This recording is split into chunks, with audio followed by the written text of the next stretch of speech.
C'est Maître Benoît Danja. Je suis président de la société civile Force Vive du Sancour, actuelle société civile sociale et solidaire du Sancour.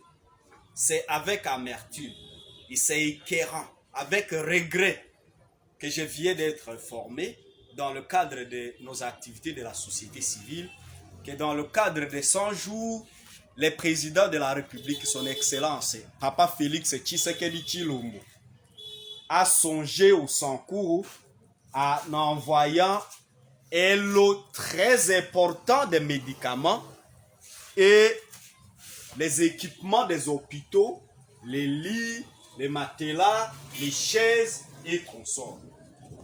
Mais curieusement, ça fait plus d'une année que ces biens, ces dons nous envoyés par le chef de l'État chôment dans les entrepôts des établissements amour du prochain sous prétexte qu'il n'y a pas les frais, les gouverneurs ne payent pas les frais de transport. La question qu'on peut se poser, est-ce qu'il a de l'amour vis-à-vis de son courroie? Est-ce qu'il respecte la vision du chef de l'État? Est-ce qu'il est aligné derrière le chef de l'État pour l'aider à booster le travail de développement pour lequel le chef de l'État s'était engagé? Les discours qui circulent très souvent, le gouverneur est bloqué par l'Assemblée provinciale. Tantôt, le Sancour est pris en otage par le politicien qui travaille en défaveur du chef de l'État. Tous ces arguments sont faux.